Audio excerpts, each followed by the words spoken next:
क्या आप जानते हैं गया शहर का नाम एक राक्षस पर रखा गया है। पौराणिक कथा के अनुसार ब्रह्मा जी जब सृष्टि की रचना कर रहे थे उस समय असुर कुल में गयासुर नाम का एक असुर की भी रचना हुई। उसने किसी असुर स्त्री की कोख से जन्म नहीं लिया था, इसीलिए उसमें असुरों वाली कोई प्रवृत्ति नहीं थी। ऐसे में गया नामक असुर के मन में ख्याल आया कि अगर वो कोई बड़ा काम करेगा तो उसे अपने कुल में सम्मान मिलेगा। ऐसा सोचकर उसने भगवान विष्णु की कठोर तपस्या की।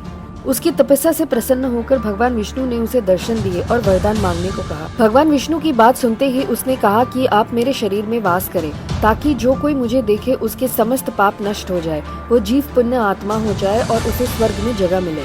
भगवान विष्णु के इस वरदान के बाद जो कोई भी इसे देखता उसके सारे कष्ट दूर हो जाते और दुखों का निवारण हो जाता। ये देख सभी देवता चिंतित हो गए और भगवान विष्णु की शरण में आए। विधि के विधान को समाप्त होता देखकर ब्रह्मा जी भगवान विष्णु जी के आदेश पर गयासुर के पास गए।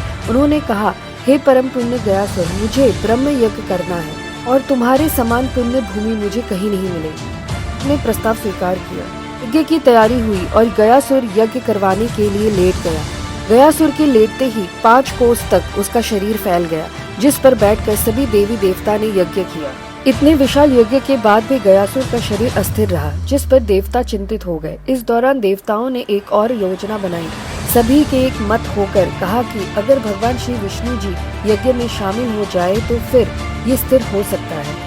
फिर देवताओं ने ऐसा ही किया। कहते हैं कि जब श्री विष्णु जी ने आकर गयासुर के मुख पर पैर रखा तो उनके भार से गयासुर स्थिर हो गया। गयासुर के इस त्याग को देखकर भगवान श्री विष्णु ने गयासुर से वर मांगने को कहा। गयासुर ने भगवान श्री विष्णु से वर मांगते हुए कहा कि आप मुझे पत्थर बना दे और यही स्थापित कर दे। साथ ही गयासुर ने ये कहा कि नारायण, मेरी इच्छा है कि आप सभी देवताओं के साथ अप्रत्यक्ष रूप में इस शिला पर विराजमान रहे। ये स्थान मृत्यु के बाद किए जाने वाले धार्मिक अनुष्ठानों के लिए तीर्थ स्थल बन जाए।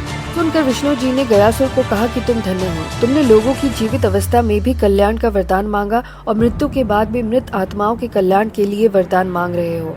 तुम्हारी इस कल्याणकारी भावनाओं से पितरों के श्राद्ध, तर्पण आदि करने के लिए लोग आएंगे और सभी मृत आत्माओं को पीड़ा से मुक्ति मिलेगी। तभी से गया पर पितरों का श्राद्ध तर्पण किया जाता है। जानकारी आपको अच्छी लगी हो तो चैनल को लाइक और सब्सक्राइब जरूर कर दीजिएगा।